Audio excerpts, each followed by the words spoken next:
Hello, everybody, and welcome to the RENSEP study group on Wicca. We will have a deep dive into Vivian Crowley's book on Wicca. And we have here an expert and our special guest, Dr. Julia Phillips. So I will now hand it over to you so that you can tell us a little bit about yourself and then get on with your talk. And thank you so much for being here at RENSEP and gifting us your knowledge. Thank you. And it's lovely to be here. And hi, everybody around the world, because you really are around the world. So I started studying witchcraft in the 1970s as an academic subject through the Society for Psychical Research. And I've never lost my interest in witchcraft, never found it dull or boring. And I've looked at various different aspects of it over the years. And about 5 years ago, I started a PhD at the University of Bristol, which I finished in 2022, looking at how witchcraft was reported in newspapers in Victorian Britain, because it was a really interesting angle to take that nobody had done before. And so having finished that, I've been working more on looking at the development of modern pagan witchcraft.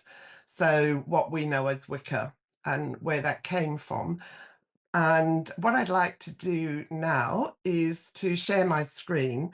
I have a PowerPoint presentation, which of course everybody has a PowerPoint presentation, no different there. And because I'm a historian, I tend to want to put together context.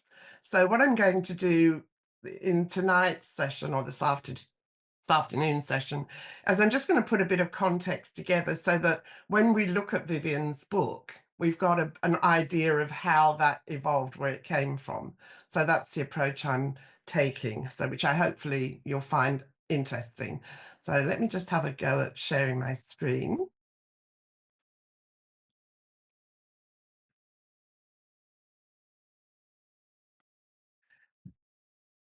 So hopefully everybody can see that. Great, lovely. Now,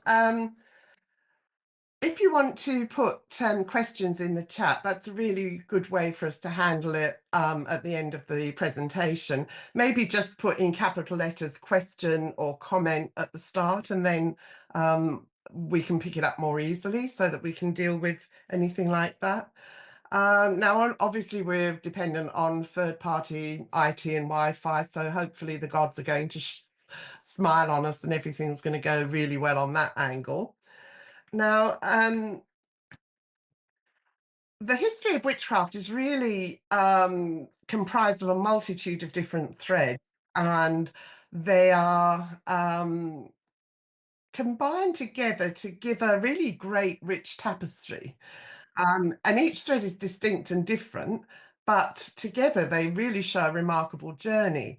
And how I'm going to do the presentation here is I'm going to set the context for witchcraft, and then I want to, if we can, so set the context for witchcraft, and then have a look at some of the literary influences in the 19th and 20th centuries, just briefly, and then move on to the emergence of modern pagan witchcraft, aka Wicca. And then I want to just introduce Vivian and her book that we're going to be looking at over the coming tonight and the coming 3 sessions after tonight. And then there'll be a Q&A. So it's a sort of a pretty standard format. So I'm going to begin, and I said I was a historian, so this shouldn't surprise you, with the earliest records about the laws against witchcraft in Britain. Now, they were set by the Saxon kings in their own little areas, and they really provided for a range of offences. And this is the basis of our today's common law, where is designed to right a wrong and to provide compensation for people who have been sort of disadvantaged in any way, if they've suffered a loss. Now, this is England. Wales, Ireland, and Scotland basically followed an ecclesiastical law where witchcraft wasn't a legal crime, it was a religious one. So, right from the very beginning, the four parts of the British Isles were quite different. Now, King Alfred, shown here in the photo, he united the Saxon kingdoms, and around 893 CE, he actually formulated a set of laws. Now, although they were written in Old English, they were actually based on a biblical framework because Alfred was a devout Christian, as they were by the 9th century, pretty much, that all ruling classes were. Now, the interesting thing about this, and I've highlighted it on the screen, is the use of the word Wiccan, which is translated to witches, because in modern English, Wicca is pronounced Wicca, and it's the general name given to the religion of modern pagan witchcraft. But in Old English, Wicca was pronounced witcher, and it meant a male witch. And Wicce was pronounced witche, and it meant a female witch. And Wiccan was pronounced witchen, and it was just the plural. Now today, Wiccan is pronounced Wiccan, and it's used to describe somebody following the religion of modern pagan witchcraft. So although the old word for witch has come down to us, it has, as language often does, shifted in its pronunciation and meaning. So if you said to someone today, you're a witche, they probably wouldn't know what you were talking about. So we stick to the modern usage of the words. Now, the Normans retained most of the Anglo-Saxon laws after William of Normandy became king in 1066, and the Plantagenets pretty much seemed happy to focus their attention elsewhere. So the next significant change in the laws against witchcraft happened with the Tudors. Now, the Witchcraft Act of 1542 defined witchcraft as a felony, and it was a crime punishable by death and the forfeiture of the convicted felon's goods. But it only applied in England and Wales, and it was repealed 5 years later by Edward VI. But Henry VIII's Act was the first legal act against witchcraft in England and Wales. Now, Elizabeth brought a Witchcraft Act back onto the statute books, and it was similar to Henry VIII's Act, but the death penalty was only imposed where harm had been caused.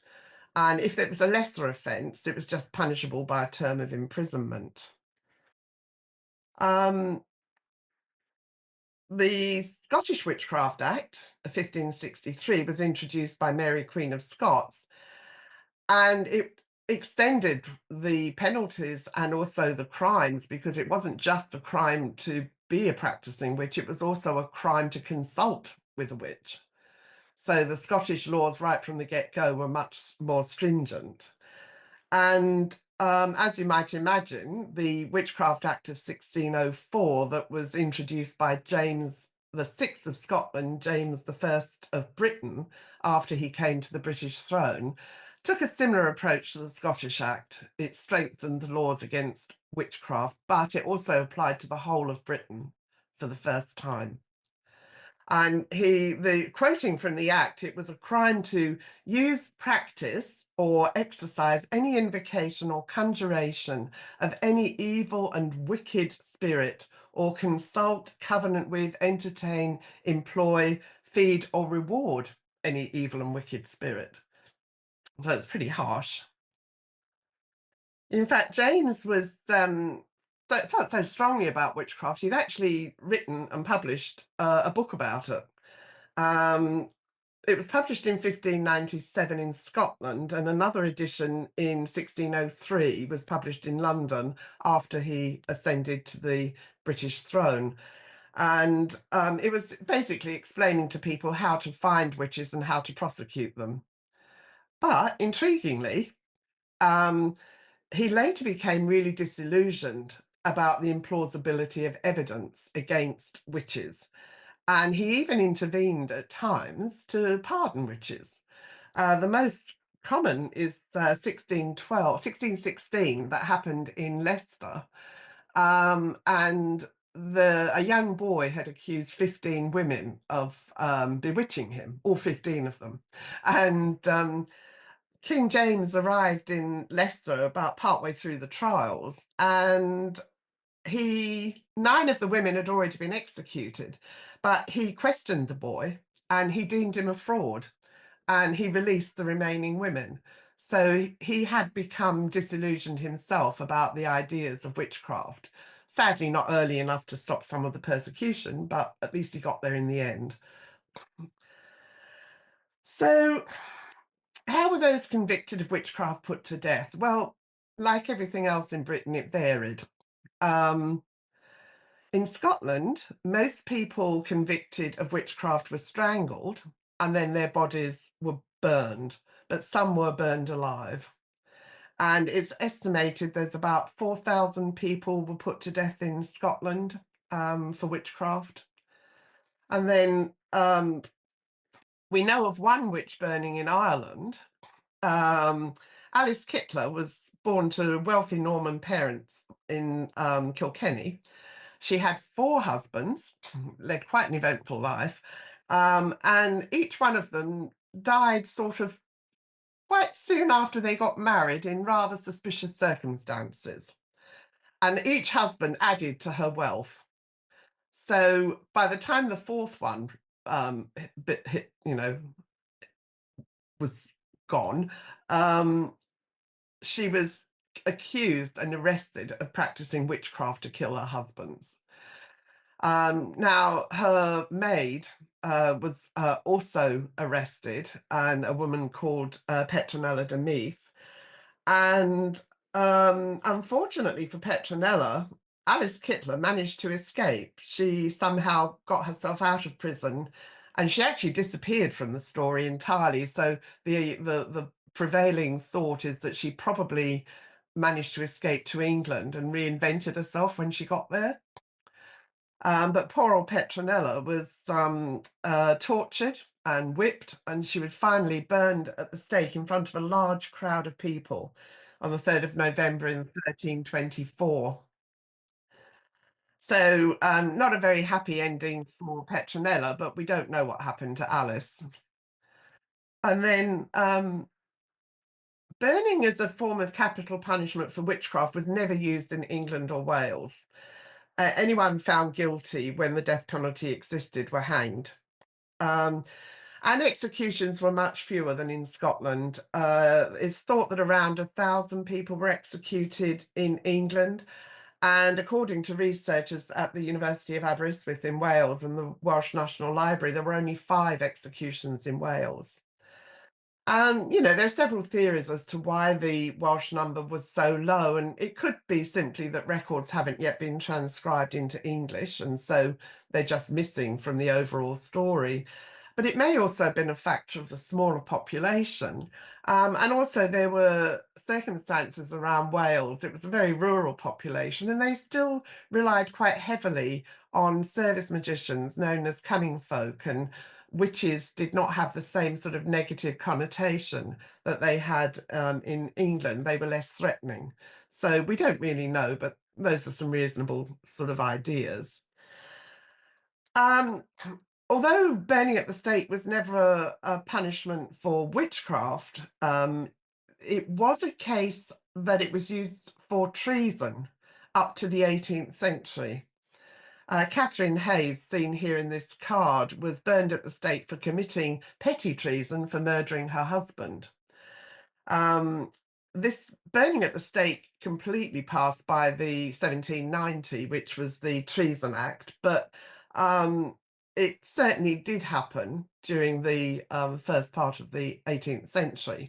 And the reason that women were burned at the stake rather than hanged, drawn, and quartered, which was the more common penalty for treason, is that they could not be shown naked in public to be hanged, drawn, and quartered. So they were burned at the stake. And it was a horrific punishment, really. Now, the world was changing.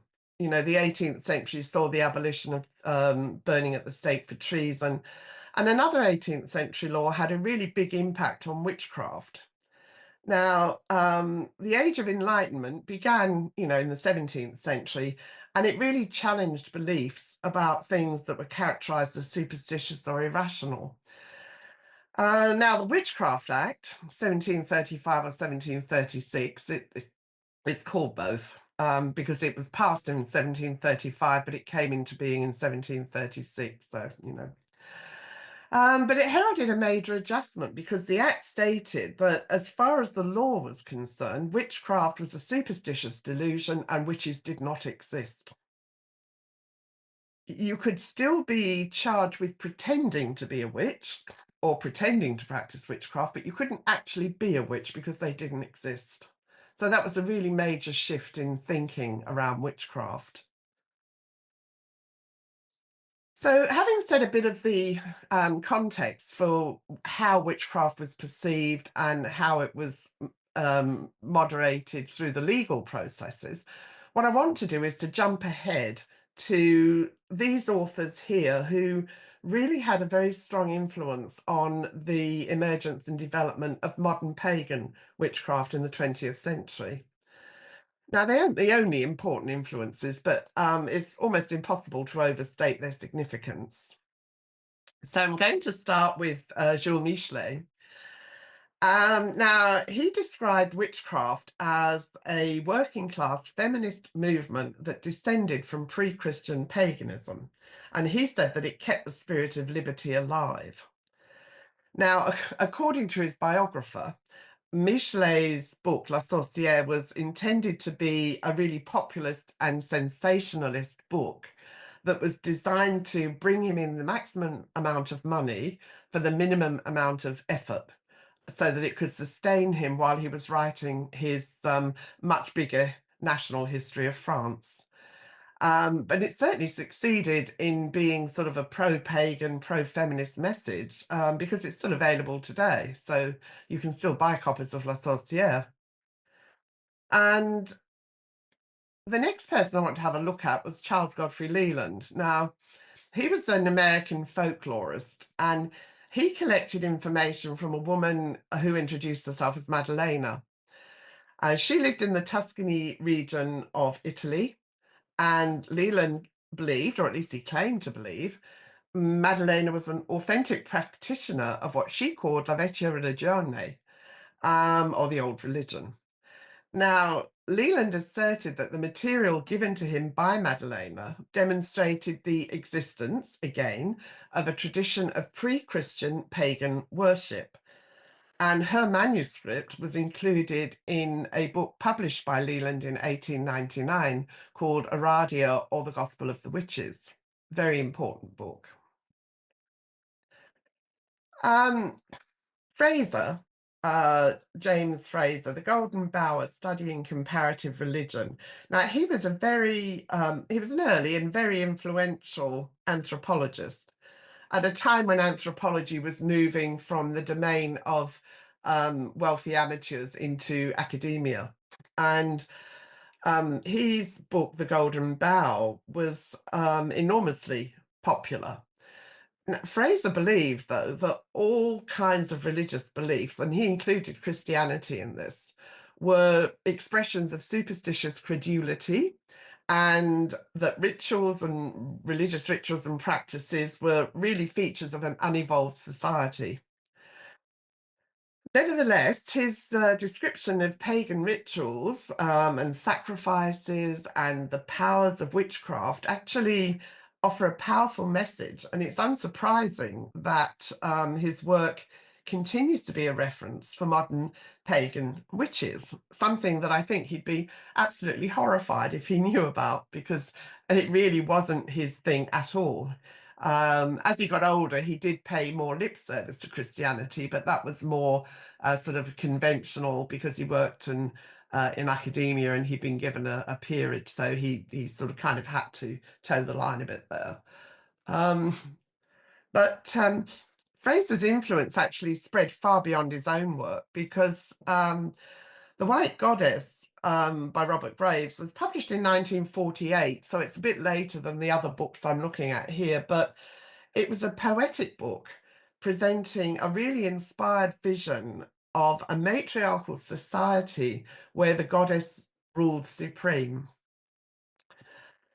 Graves developed his own ideas, but he also took several from Fraser, and he presented this mythic story of a great female deity who was worshipped in antiquity under many different names.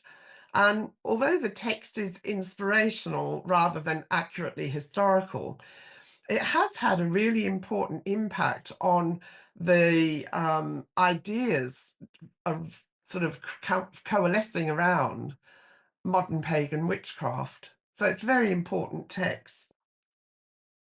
And interestingly, modern pagan witchcraft emerged in the 1950s, and this book was published in 1948.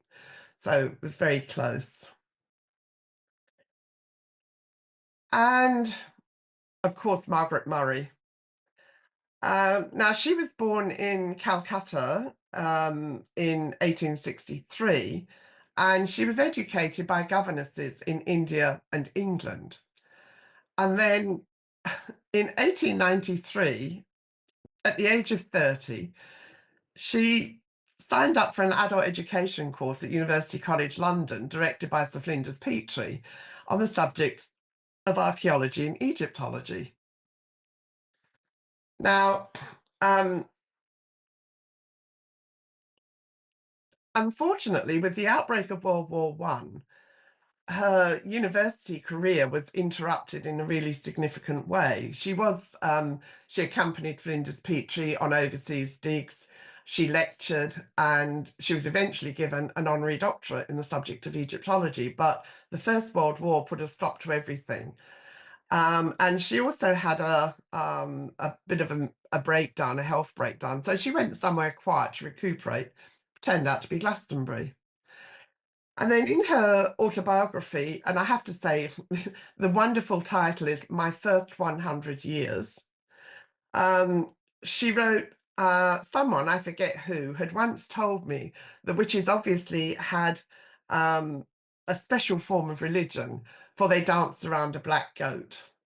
And she said, as ancient religion is my pet subject, this seemed to be in my line, and all the rest of the war, I worked on witches. So that's how she became involved with studying witchcraft. And that actually brings us back to Charles Godfrey Leland and Aradia, because as you can see, Murray's put her ownership and date on this copy of Aradia.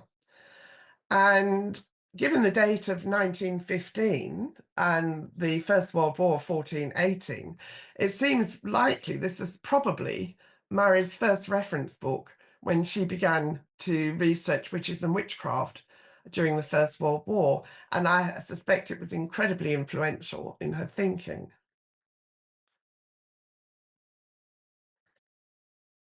Another important influence was a record of questioning of a Scottish woman called Isabel Gowdy. Now, Murray wrote several papers about witchcraft in 1917 to 1921. And in one of them, published in 1919, she presented her theory about the organisation of witches in Britain, based solely on the questions put to Gowdy in 1662 in the small town of Aldern in Scotland. There are a number of problems with the testimony, but what it did do is it gave us the word coven, and it also told us that there were 13 witches in a coven. That was the first time that that was mentioned.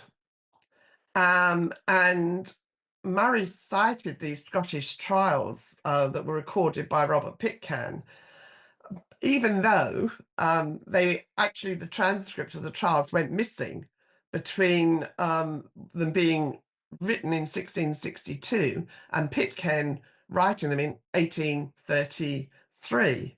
So we don't really, as I say, there are a few problems with this, but whether it derived from Pitcairn or whether it was, legitimately transcribed exactly what, Gaudi said, it was an important point because this one reference from 17th century Scotland, Murray generalised over the whole of Britain and indeed Western Europe to say that witches met in covens of 13. So it was really important. Unfortunately, this tendency to generalise from a single tiny point is one of the greatest flaws of Margaret Murray's research methodology. But nevertheless, that's where it came from. Now, it was this book, published in 1921, that really established Murray's credentials as an authority on witchcraft. It wasn't particularly well received, and her lack of sound research methodology was strongly criticised. But it was the first book to treat witchcraft studies as a serious academic subject. And as you can see on the screen here, Murray dismissed the practices of what she called operative witchcraft because she said it was too common. Everybody did it. What she was more interested in was the idea of ritual witchcraft, which was the tradition of priestesses practicing a pre-Christian pagan religion from antiquity to the present day and meeting in covens and groups. And the thing is, with operative witchcraft, the people who practiced that were individuals. They didn't meet in covens. They didn't do the sorts of things that Murray expected them to do. And mostly they weren't pagan. So she claimed that witchcraft was a Dianic cult where witches worshipped Diana and the horn god, and that it was known in medieval times as witches. That's where she got the name.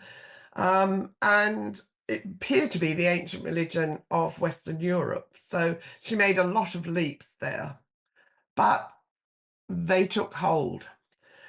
Even more so because between 1929 to 1969, so 40 years, Murray wrote the entry on witchcraft for the Encyclopedia Britannica.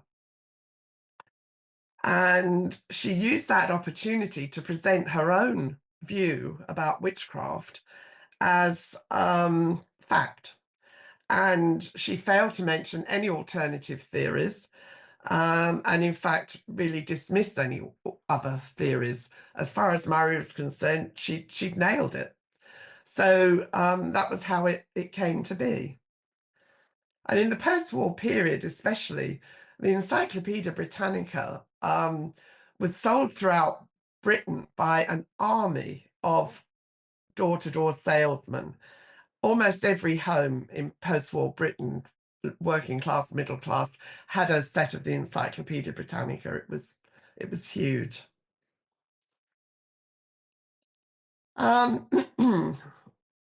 So we have to give credit where it's due. Murray was actually one of the key sources for the establishment of modern pagan witchcraft that emerged in Britain in the 1950s. Now, I'm going to have a look at some of the other key characters in a moment, but just a quick setting of the scene again, sorry, because what made the 1950s so special is that even though the 1736 Witchcraft Act said that witches didn't exist and witchcraft was a delusion, the statute was still on the books. What happened in 1951 is Labour MP Walter Monslow brought forward a private member's bill to repeal the Witchcraft Act completely and replace it with something called the Fraudulent Mediums Act. That basically removed the word witchcraft entirely, and it said it was specific about breaches being for people acting as spiritualist mediums, using clairvoyance or telepathy, and it had to be done for reward. So if you had a group of people in your home and you were practicing telepathy or trying to channel the spirits, that was fine, as long as you didn't charge for it. And so what happened as a result of this, it really cleared the way for people who wanted to promote witchcraft to do so. they couldn't be prosecuted anymore for pretending to practice witchcraft. So, the people. The first important character is Cecil Williamson. Now, he came from a wealthy family based in Mayfair in London, but he attended boarding school in the country and he often took his holidays in the country. And he said he came into contact there with a lot of the traditional style of witches who practiced the everyday traditions of spells, charms, curses, and so on. That was not toward the sort of witchcraft that Margaret Murray spoke about, but Williamson encountered it firsthand, and that was the sort of witchcraft that he was fascinated by. The second key influence, I'm sure we've all heard of this bloke, Gerald Gardner. Now, Gardner was really enamoured of the style of witchcraft that Margaret Murray presented. And, you know, Michelet and Leland as well. Sort of the idea of a continuing tradition of pre-Christian pagans worshipping the horn god and the goddess Diana, and that he blended all of those ideas with the traditions of Freemasonry, folklore, spiritualism, and ceremonial magic. He brought it all together. And unlike Williamson, Gardner's style of witchcraft was very structured, and it encouraged people to meet in groups that he called covens, following Murray's pattern. Now, Gardner lived most of his life overseas, in Ceylon, which we now know as Sri Lanka, and the Federated Malay States, which we now know as Malaysia. And he moved to England when he retired in 1936. Now, he started off being based in London, although he continued to travel internationally very widely. But with war in Europe approaching, he thought it was probably pretty prudent to leave the capital. So in 1938, he and his wife relocated to a house in a small town on the south coast of England in a place called Highcliffe. And he remained there with his wife for the rest of the war.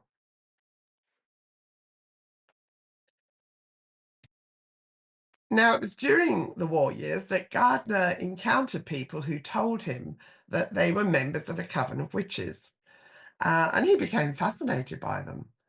He claimed they initiated him into their coven in 1939, and he became especially close with one woman, Edith Woodford Grimes, who was fondly known by her nickname of Daffo. And she's the woman who is now believed to have brought Gerald Gardner into witchcraft and initiated him. Obviously, there is no real evidence, but there's people that have been looking at this sort of how Gardner became involved with witchcraft seem to be fairly certain that she was the person responsible.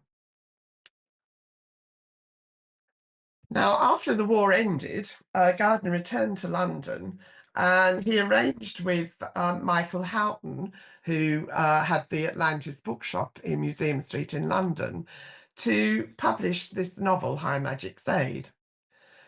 It was a vanity project. Gardner had to cover all of the costs, but he used to give copies of the book to people he thought might be curious about witchcraft, really just to gauge their interest.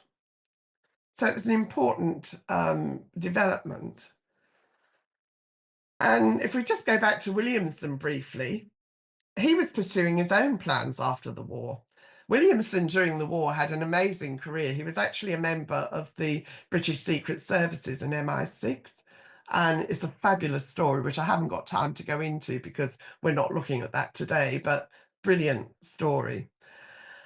But Williamson wanted to sort of promote the idea of traditional British witchcraft that the country folk did. And so he tried to open a museum, first of all, in Stratford-upon-Avon, and that fell into a hole.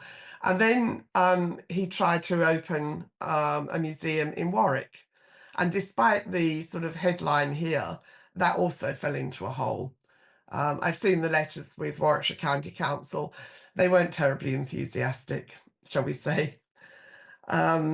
it never eventuated.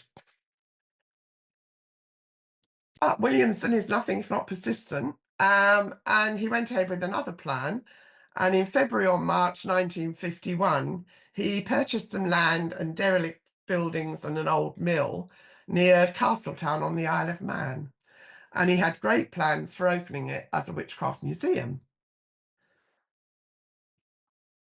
He sought assistance from Gerald Gardner because they knew each other. And as you can see, Gardner was quite enthusiastic about supporting him. Um, Gardner's handwriting is incredibly difficult to interpret, but part of it is that I've been to several more theatrical people, but none of them will make the sword. So I'm bringing up 2 swords for you to see, and I think we can fake them up. I've made the crown and I've got some chain. I have a broomstick of my own.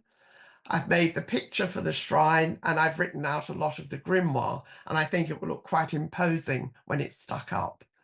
So you can see sort of the way that Gardner and Williamson were working together to try to bring artifacts and material for display in the museum. And these are some of the images from the grimoire that Gardner referred to in his letter to Williamson. As you can see, they all look very imposing. You know, they're very sort of people who have nothing to do with witchcraft would find these quite startling, I imagine.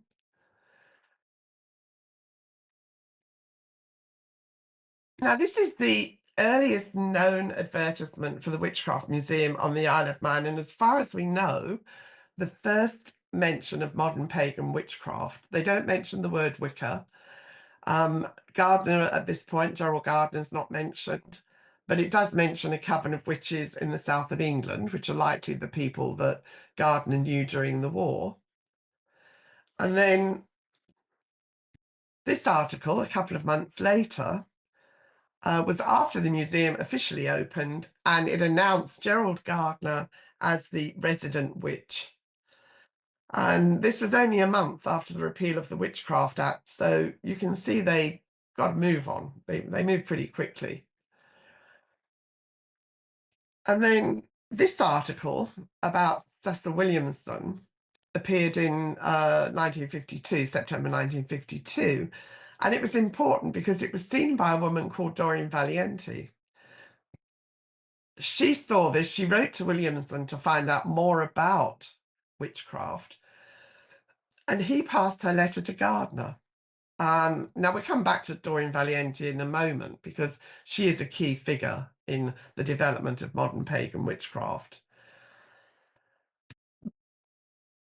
By 1953, the relationship between Williamson and Gardner had soured for several reasons, but especially their differences about witchcraft and a dispute over finances. It always comes back to money. You can always say, follow the money. Because much against the advice of his lawyers, Williamson had borrowed money from Gardner to do repairs and maintenance on the museum buildings, using his property on the Isle of Man as collateral. But he was unable to keep up the payments, which I'm sure Gerald Gardner thought would be the case because Williamson was fantastic for promotion and publicity and PR, absolutely shocking at finances.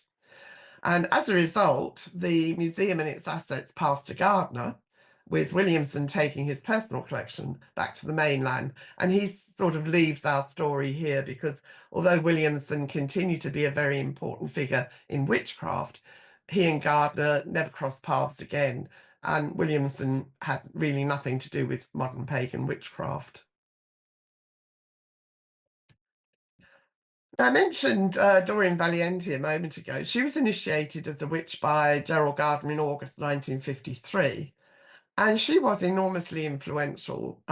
She wrote much of the liturgy that's used in the practice of Wicca, and as well as removing a lot of the liturgy that she thought had no place there, things that were biblical or very highly ceremonial magic or work of Aleister Crowley that had been published and Gardner popped into his books. She was so influential that she's actually become known as the mother of modern witchcraft. So other people attracted to Wicca included Arnold and Patricia Crowther, and also Eleanor Bone, seen here at the Rollright Stones on the borders of Oxfordshire and Warwickshire, which is actually just up the road from where I live. And she's been very influential in the number of modern pagan witches or Wiccans that are descended from her. Alex and Maxine Sanders, they burst onto the Wiccan scene in the 1960s. Originally from Manchester, they moved to London to a flat in Clanricarde Gardens in Notting Hill Gate. And partly owing to their accessibility in London, they soon had people flocking to their door. But they also rode the wave of the 1960s counterculture, where previously rigid social structures were being shattered and replaced by a movement, Wicca, that really encapsulated rebellion and freedom. So they were very important. And Stuart Farrar and Janet Farrar, née Owen. Stuart was a journalist who was given the task of interviewing Alex and Maxine Sanders and became fascinated by Wicca in the process. In fact, he became so fascinated that they both asked for initiation and they joined the coven. And their first book was called What Witches Do, and it was published in 1971 and was incredibly influential, very popular book. And then they moved to Ireland and they began their own coven over there. And they continued to write books. And they became probably the most prolific of all of the early Wiccan authors. Now, in 1964, as Wicca was growing in new and diverse directions, Gerald Gardner passed away. Fittingly, as a lifelong traveller, he was returning home from a trip to the Lebanon on the ship the Scottish Prince when he suffered a fatal heart attack. He was buried in Tunisia and only the ship's captain was in attendance. So Gardner's passing brings us to the end of a really brief look at the history of witchcraft and the emergence of modern pagan witchcraft in the 1950s. And I'd now like to sort of move on to introduce you to Dr. Vivienne Crowley and the book of hers that we'll be looking at over the coming weeks. So Vivienne's an internationally renowned teacher of Wicca, magic and spiritual psychology. And she's been teaching for 40 years. And she's the author of over 20 books on paganism, Wicca, and Jungian psychology. Her most recent book is called Wild Ones, Awaken the Magic Within. And that was published in 2022. So the book that we're going to be looking, she's a chartered psychologist by profession. And she's a professor in the Faculty of Pastoral Counselling and Chaplaincy at Cherry Hill Seminary in Columbia, South Carolina in the USA. And she's a lecturer at Nottingham Trent University in the UK, where she specialises in the psychology of religion and spirituality. And she sits on the Contemporary Pagan Studies Committee at the American Academy of Religion. Now, the book that we're going to be looking at, this is the PDF that I believe you all have a copy of. It started out life in 1988 as Wicca, the old religion in the new age. And it's been updated and refreshed over the years and has never been out of print. Now, interestingly, when I was talking to Vivienne about us using this book, she had no idea it had been issued as an ebook. The publishers had never told her, which I think is hilarious. But this is the book that we'll be looking at. And what I'd like to just share with you now as a sort of a final slide is how I think the structure will work over the coming weeks. If you have a different view, that's absolutely fine, because nothing is set in stone. If you'd prefer to do things in a different way, just give us the feedback and we can do that. But I thought the discussion topics for session 2 could be chapters 5 and 6, because having gone through some of the history of Wicca, I don't think we need to do that again. So magic and initiation, really important part of Vivian's book there. And then for session 3, looking at the feminine, the masculine, and the gods, which in terms of today's culture is a really interesting chapter, because when these ideas were first talked about, the idea of gender fluidity was completely unknown. And looking at these with a 21st century lens is really quite interesting to discuss. Are these still the same? Have they changed? Is there a different way to look at things? So I think this is a good one for session 3. And then session 4, looking at the second and third initiations and the gateway to the self, which is a very strong part of Vivian's practical system. Now, I have spoken to her about joining us for session 4, and unfortunately, she's got a commitment that she really can't get out of, but she is going to look at whether or not she might be able to join us, you know, even if just for 15 minutes. So you can just have a conversation with her if she can, but she's still trying to work that out. So, you know, don't take it as gospel that she'll be with us. So what I'd like to do is I'll leave the slideshow at this point, and then we can have some Q&A, and you can give me some feedback on whatever you think you would like to share. So here we go. And I'll hand back to Angela. Yeah, thank you, Julia. This was a fantastic presentation.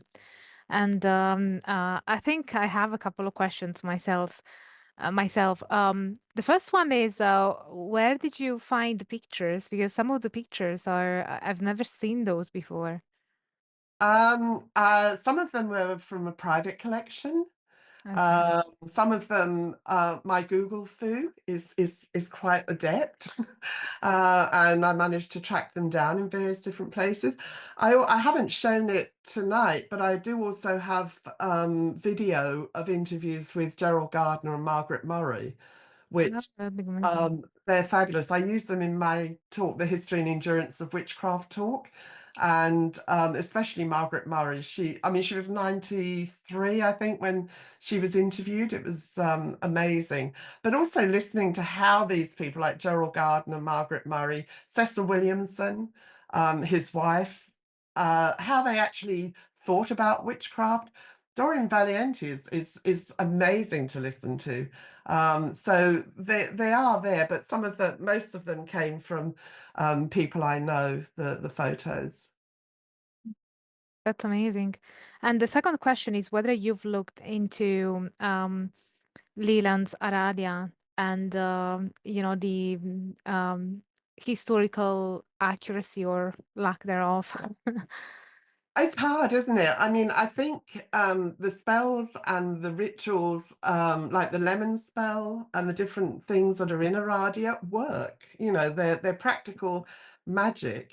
Whether or not she was part of an ongoing tradition, personally, I think not, only because how difficult it is, even in a very rural area, to maintain generation after generation after generation. Because it seems to me a sort of a fact of life that children are always going to rebel against their parents. You know, whatever their parents did, they're going to do something different. And I think it would have been quite hard, but I do think that the material in Aradia is really valuable. And Leland was an assiduous collector, you know, his other books as well, not just Aradia. And I think it would be wrong to dismiss them. I think they have a lot of value to us.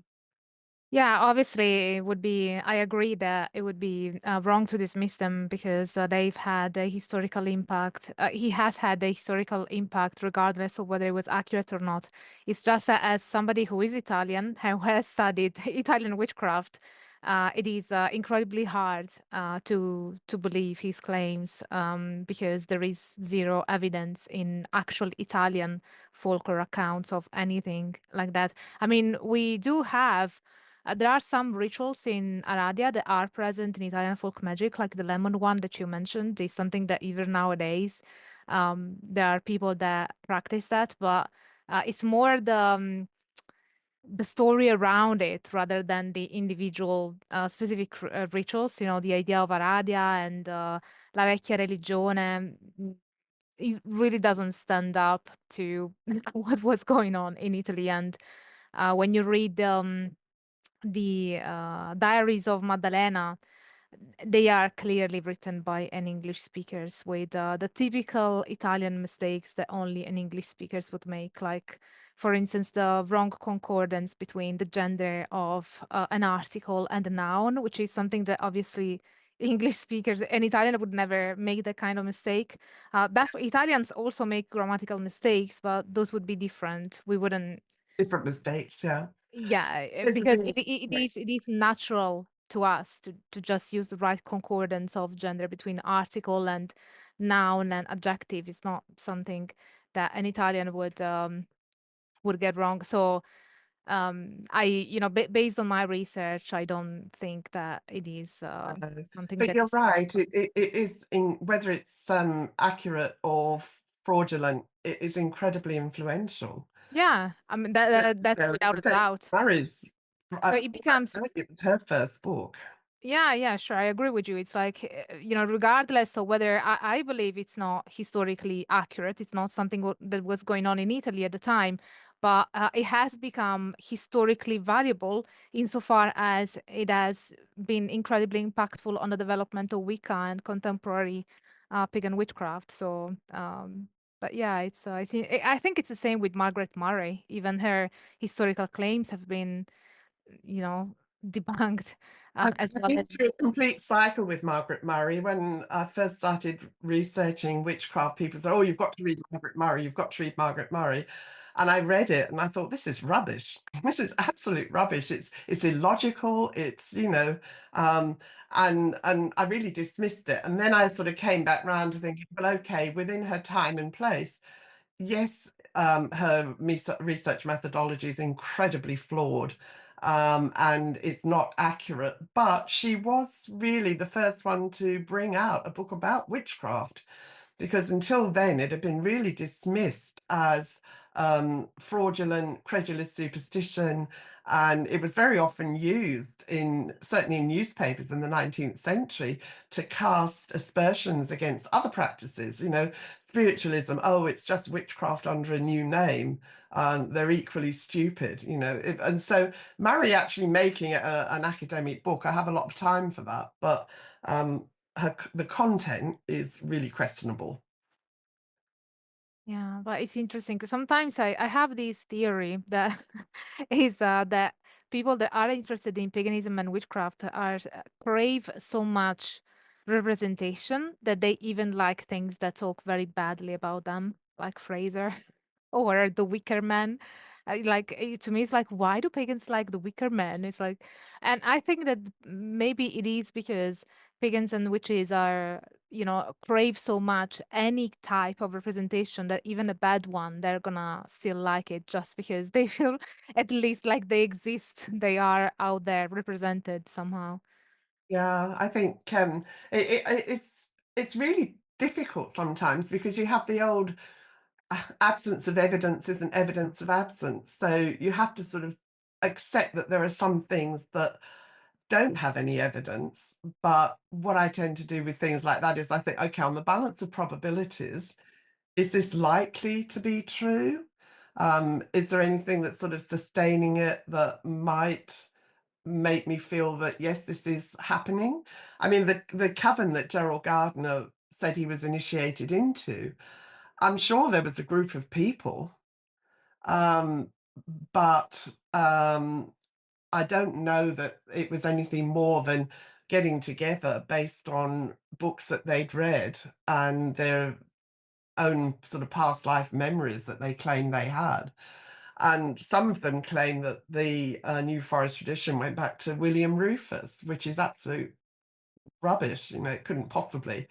um, but in another way, these legends are actually really important, because I do another talk about witchcraft in World War II, where I look at the legend of the Operation Cone of Power, which is gathering together to repel the Nazi invasion of England. And that's become something that people believe, that they believe it actually happened. And it didn't, not in the way that it's been passed down through the 70 years it's been in existence, but it was really important as a foundational myth. You have this idea of Gardner and Williamson telling people that, you know, you've got this plucky band of witches who are trying to do their bit to save their island home from the Nazi invasion. And it was all very inspiring stuff. And it made out the witches were being the really good guys, which is what they were trying to establish in the 1950s. So even though it isn't true, it's valuable. Well, we know that Dion Fortune did it, so But Dion Fortune, actually, we do have evidence for Dion Fortune's yeah, we have the activism. letters Yeah, being and they're published. brilliant. And I think that her letters are really show a tremendous emotional maturity, because when you look at them, it isn't all, oh, nasty Nazis, go away, go away. What she's trying to do is to get her people to focus on the positives, not on the negatives, and the different visualizations that she said, okay, on this night we're going to be this visualization. And it was all about trying to bring people together and to get over the fear of what the Nazis were trying to portray. And it was a completely different angle that I have a lot of time for. Mm. I'm curious about the Operation Cone of Power. So, is there any evidence that it never happened? Well, come to my talk. Come to my TED talk. It's the first time it was mentioned was September 1952. And it started off as Cecil Williamson spoke about it. And he said there 17 people gathered together in the New Forest on Lammas, and they performed this ritual. The plausibility of that is like minus 100, because you had the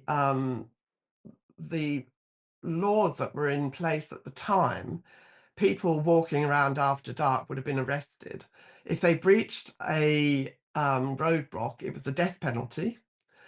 It was the night of the full moon, and there were really very few cars, and petrol was rationed. And there were a lot of reasons why logistically it couldn't have happened. The New Forest was actually occupied by the military forces. It had airfields, it had army posts, it had all sorts right throughout the whole of the New Forest. It would have been almost impossible to walk through the New Forest and not fall over a soldier. And the other thing was that the story developed. If you what I do is I track it from the first time it was mentioned in 1952 to Gerald Gardner's biography by either Jack Bracelin or Idris Shah, depending who you believe wrote it, called Gerald Gardner Witch. That was published in 1960. By then, the story has evolved. By the end of the 60s, when a book about Alexander's is published by June Johns, it's the 17 witches have become more than 400. And there are ritual sacrifices and people dying, some people dying of exposure. And the reality is that the ritual, if it happened, took place at Lammas, August 1940. I know British summers can be really cool, but nobody's going to die of exposure in the middle of the summer. So there are a lot of very, very logistical reasons why it couldn't have happened the way it did happen. That doesn't mean to say that a few people couldn't have got together in somebody's living room, because when I was doing the research, I did find examples of people working against Hitler. that were published in newspapers, and I include those in my talk. And so there were people working. You mentioned Dion Fortune, but the legend as it's come down to us, no. Thank you. There's a question from Jessica here. Yeah, she says, were religious crimes punished less harshly than criminal? I've heard some folks pretended to be priests to get out of hot water. That's I don't know where you mean. Do you mean in England or Scotland, or what particular, because it varied. It varied from time to time and place to place. So it's not an easy question to answer. Anecdotally, there was people were saying that, oh, you could pretend to do this and then you wouldn't be charged with something, and perhaps being a priest might be one of those things. But I can't just sort of say yes or no, because religious crimes weren't really a thing in England. It was a crime. It was common law. So in Wales and Ireland and Scotland, before the Act of Union, then there were religious crimes. But it doesn't seem that they were terribly harshly treated on the whole. Well, in Scotland they were, but Wales and Scotland, that doesn't, Wales and Ireland, doesn't seem they were terribly harshly treated. So it's a kind of a, it depends answer.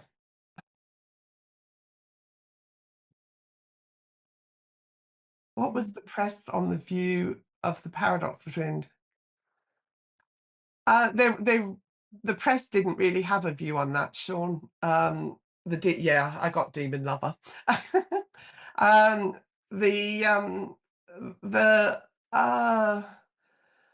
unfortune doesn't really appear in the press in Victorian Britain. And bear in mind that I was looking at Victorian Britain, where Dion Fortune's pretty much 20th century.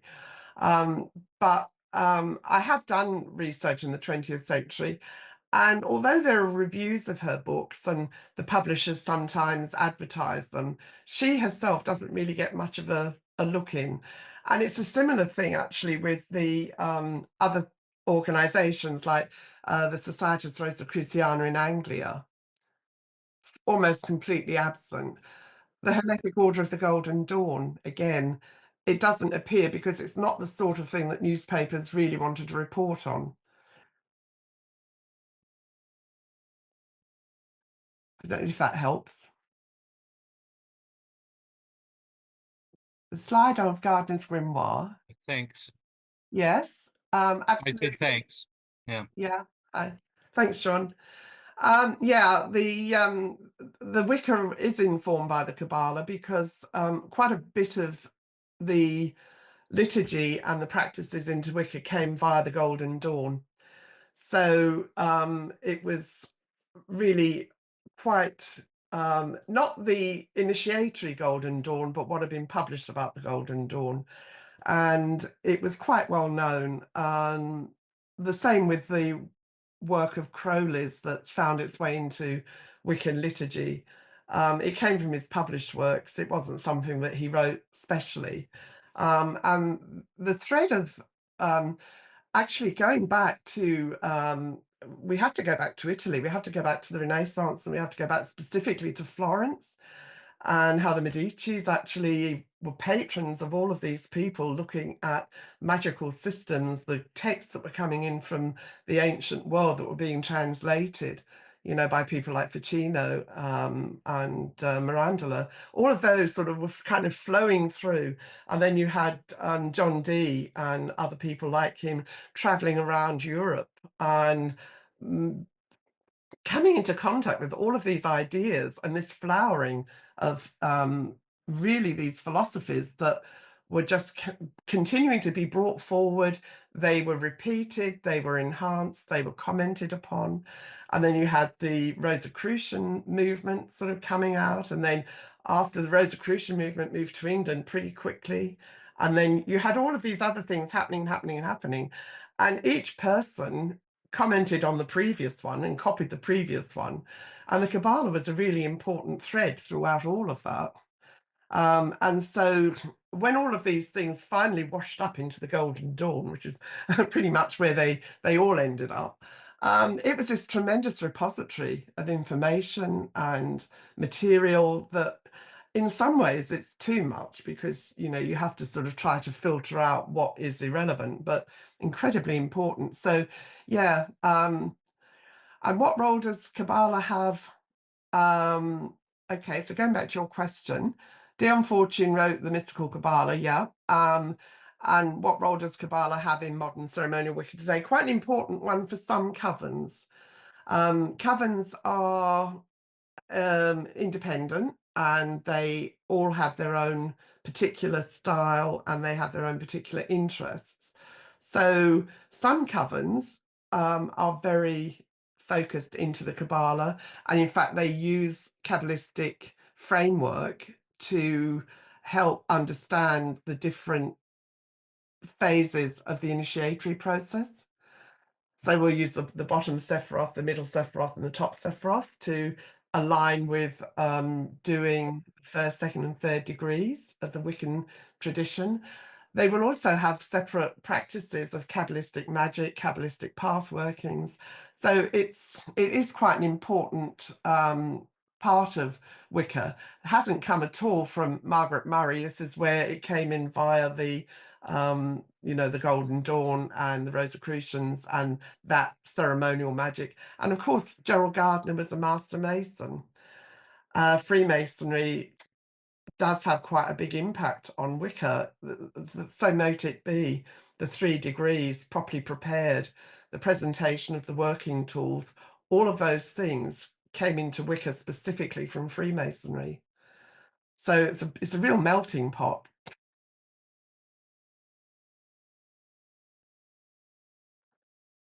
Any other questions? Quoting Latin was supposed to get you tried under canon law rather than laities law. Not necessarily. Again, it depends where, because a lot of the newspaper reports are very often they'll say this person was using a spell that's from Latin, and actually very often it was simply a biblical quote, that in nomine patri, that sort of the Latin quote, because it was considered to be special. And I remember one case I looked at, she was a fraud, the witch was a fraud, but she kept saying to people, wrap all this up with the Bible, because nothing can come to harm when it has the Bible with it. So just knowing Latin didn't really help, and that really possibly wouldn't have been yeah, that I don't think it would have been the case. But if you ever find any particular instances of it, ignore what I'm saying, because there are different things that might have happened. And yes, John Dee with the inspiration for the Rosicrucians. There's Francis Yates has commented that where the Fama Fraternitatis came out, John Dee had actually visited each of those places in the 20 years prior to the emergence of the Rosicrucian movement. And there's a sort of a speculation, I suppose, that he actually did have an influence on the Rosicrucian movement coming out. And then you have Robert Flood in England very quickly afterwards, was sort of brought it into English traditions, and then Dee came back. And I find all of these things so fascinating, because if I say it's like a tapestry, each thread is completely separate and individual and has got its own history and purpose. But when you start weaving them together, you can see this amazing panorama of where it all fits together. And Jessica, define Wicca. Yeah, really hard. It is not necessarily the same thing at all, and it's not just in the US, because one of the things I looked at when I was doing my research for my history and endurance of witchcraft talk was the impact of social media.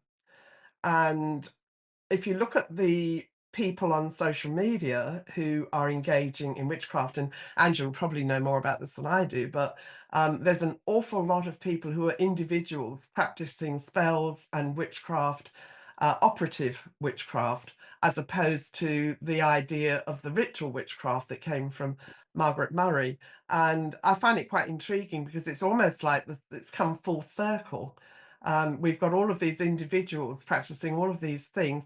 They might get together as a community of interest online, but as a physical community coming together, it seems that it's a lot of individuals. And so defining Wicca, interestingly, if you look at all the books by Gerald Gardner, Doreen Valiente, the Farrers, Lois Bourne, they all refer to witchcraft. Not one of them refers to Wicca. And what it seems to me, and this is my own understanding of it, is that witchcraft was the name that they used publicly, but within the circle, they use Wicca. So it was kind of a private name that people used that has become a common name. So like language, sort of talking about how the Old English words transitioned from witcher, witche, witchen. It's the sort of same thing has happened with Wicca. It was never used publicly. All of the Gerald Gardner Witch was the biography, and a Diary of a Witch, ABC of Witchcraft. All of those titles are witches and witchcraft. They never mention Wicca. It's a much later development, and I haven't actually. I would say Vivian's book that we're going to be looking at was probably one of the first, and I don't know for sure, I haven't ever checked it, but it was probably one of the first to use the word Wicca instead of witchcraft, because it was published in 1988. So, that's quite early. Um, so yeah, so Wicca, it can be really difficult to define it. One way to look at it, I think, is to consider that in Wicca, everyone has to go through an initiation process. You can't, as the religion collectively, you can call yourself whatever you like, but you have to be accepted as a member of the Wiccan religion. You have to go through a initiatory process, and every single Wiccan is initiated as a priestess or priest and witch. It's a bit like if you take a Christian analogy, anybody can call themselves a Christian, but if you want to be a priest, you have to go through a process to be anointed, to be formally brought in as a priest. And it's the same in Wicca. So although anybody can call themselves Wiccan, to be accepted by other Wiccans, they need to have gone through the same initiatory process. Doesn't mean to say they all have to be the same, because every coven is unique. They all have their own way of doing things. They have their own traditions and styles and all of those sorts of things. But it is one way of looking at the difference between witchcraft and Wicca. There was a debate in Italy about this specific thing that I actually talked with Ronald Hutton about. Because there was a faction of people that would say you cannot call yourself a Wiccan if you're not initiated. And another group of people that said that it wasn't true because Wicca has evolved to the point where there are traditions that also allow you to self-initiate to become Wiccan. So why do you arbitrarily decide that the more close initiatory traditions are the ones that detain the term Wicca when with the same exact historical progression, you have other traditions that also allow you to self-initiate.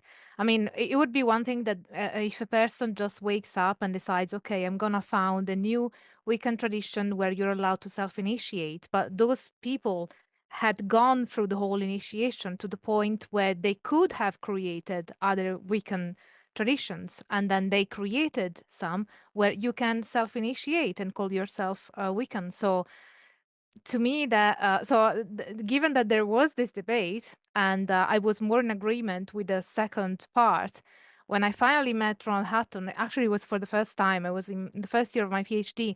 I asked him what he thought about it, and he agreed with that. That it is. We got to a point now. I mean, probably in the 1960s, it would have been the case that to be a Wiccan, you would have to be in one of those traditions. But now, I would say, tell me if if you disagree. That's fine. But you cannot say that you're a Gardnerian Wiccan without having been formally initiated in that kind of tradition. But you can definitely say that you're a Wiccan even if you self-initiate, because there are traditions of Wicca that allow you to self-initiate to be a Wiccan. So I don't see why not. It's less of an issue here. The question came specifically from the US, and the US is really touchy on that subject. US Wiccans generally find it very threatening to have people calling themselves Wiccans who have not gone through that process of being initiated into a coven. And I'm generalizing here. That is, I'm not sort of taking the whole of the US and putting it in a basket. It's a real broad generalization. It's less of an issue in Europe, I find, because there's sort of other ways of dealing with that. And I remember in one of her books, Doreen Valiente actually wrote Who Initiated the First Wiccan, or Who Initiated the First Witch. So there's always been this idea of being able to self-initiate. But I do remember as well in the book that we're looking at, I'm not sure if it's survived to the current issue that we're looking at, but in the very first issue, Vivian commented that self-initiation was like trying to perform an appendectomy in a room with no windows and no lights. You were sort of fumbling around trying to do stuff, but you didn't really know if what you were doing was the right thing. And I'd be really interested when we get to the discussion around, especially the second and third degrees, because that's where things like the passing of the power happens. And is that something that has evolved? Because sure, nobody knows if Gerald Gardner was initiated at all. We have no idea. We know what has come down as tradition, but when you think about it, it's not that long ago where, um, and there's no evidence. I mean, somebody actually said to me, Edith Woodford Grimes initiated Gerald Gardner in a sexual rite. I went, wow, where was the CTV for that? Because how on earth would you know? You couldn't possibly make that statement and have it be true. We don't know what the initiatory process was. We do know that Gardner brought in the idea of formalized initiation from Freemasonry. That's pretty clear line coming in there. But what happened before that, we don't know. And you get into the discussion then about what is tradition. So in the 60s, it was very fluid, and people were sort of brought into the coven, and the process of bringing them in may have been less formalized than it is now. But has it over the years developed these traditions and developed these processes so that now, 70 years down the track or 80 years down the track, we're looking at a tradition and a system that didn't actually exist in the first place? It's grown, things have been bolted on. Yeah. Well, I suppose the way that I say it is that traditions form over time, and perhaps regardless of what is the actual initiation and how it happens to begin with, when it becomes formalized in a specific way, then in order to learn that method, you have to be part of that tradition. And if you're not part of that tradition, you will learn a different method. It might not go for degrees, it might not have the same structure. You might not have the passage of power in the same way. It might have to be something that is more perhaps shamanistic in nature, where there's more of a direct contact between the spirit world and the practitioner, which is something that some have. Some of those weekends that are more in line with the self initiation path tend to talk about. I And think it's perfect. Yeah, so sorry, go on. no, sorry, I was saying, it's just different modalities, I would say. Yeah, I think it's and just have to say to where are we to Jessica, no need to apologize. Some of my best friends are American Wiccans. um, but the I think there has become much more of a broadening, and I think it's going to be interesting to see where the religion develops in the future, because you're in one sense going to have the traditionalists, and that's fine, but they have to change and adapt. They have to have conversations around who can be initiated, who can't be initiated. Do you need to be initiated? Is the spiritual connection you make to deity, whatever you want to look at it, is that more powerful than somebody standing with you in a room waving a sword at you? You know, you can actually question all of those things, and I think it's good to question them. And I think it's very healthy to see the conversations that are happening at the moment. You know, one conversation that's sort of come front and center over the past couple of years has been transgender or gender fluid, because that's something again that has changed, and you have to work out whether or not you're going to be open to society changing. In the 1960s, when the 1950s and 60s, when Wicca emerged in England, homosexuality was still illegal. Gardner, by all accounts, was rampantly homophobic, but if you put that within the context of the time and the place, where he was trying to promote a religion where he was quite open about the fact that men and women met together in a circle and they were all naked. Had you added homosexuality into that mix, they would have all been arrested before they started. So it's changing. The Over the past 70 years, Wicca has evolved, it's adapted. Homosexuality is never an issue these days. And I think transphobia will not be an issue in the future, but it's got to go through these processes. Yeah, well said. And Stephanie is asking, when are the next sessions? Oh, interestingly, we were talking about Tanya Lerman earlier.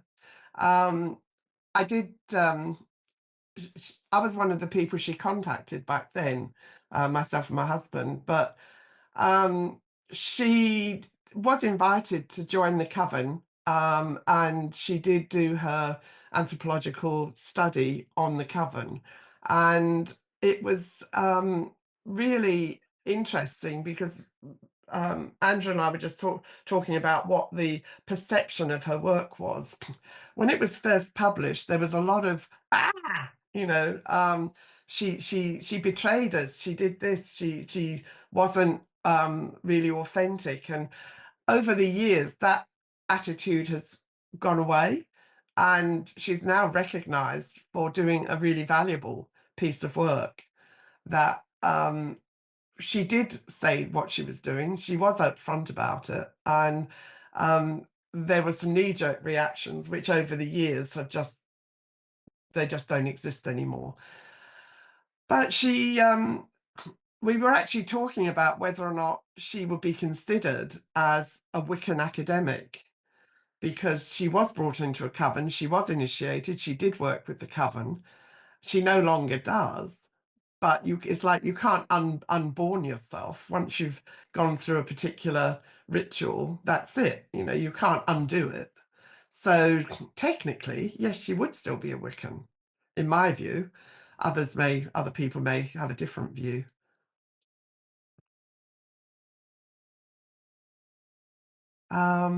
Initiatory, where are we? Let's have a look at this question. Sean, initiatory cults in Greece and Catholic Church. Yeah, that's a very pertinent comment. Um, one of my closest friends has done a lot of work on the tablets from Mesopotamia, Akkadian and Assyrian, and he taught himself to read cuneiform so that he could actually translate the tablets rather than relying upon other people's translations. And it's quite interesting. his work is looking at how people were actually trained in magic and how he's calling it, I think the article he wrote is History Before Hogwarts, something like that. And he's sort of looking at how these things were brought together back in those days. There was a formalized training, there was a formalized adoption. And Sean's point about the Catholic believes that you cannot baptize yourself into Christianity, that probably is a similar attitude towards many Wiccans, not all of them, but many Wiccans would probably say that. As I say, it's not a wide, not necessarily a one size fits all, but yeah, it's a good point. So I guess that we can wrap up now. And for those of you wondering the next study groups, so the next one is on the 3rd of May at 5 p.m. UK time. Then we have 2nd June, 5 p.m. again, and the 5th of July at 5 p.m. UK time, which should be 12 Est and 6 p.m. Central European time. Should cover most of the people here. Quite a lot of us have to keep multiple time zones in our heads, don't we? Yeah, I know. Uh, So um, gone. it's been really, really enjoyable engaging with everybody. And I'm looking forward to seeing you. I mean, we haven't got much of a gap between this one and the next one for you to have a look, but I'd be really interested in hearing more about your ideas around initiation and, you know, looking at what's in those chapters of Vivian's book and challenge her, you know, if you think that her ideas don't necessarily reflect your views or reflect today's society, be really good, you know, challenge it. So really interested to see you all next week.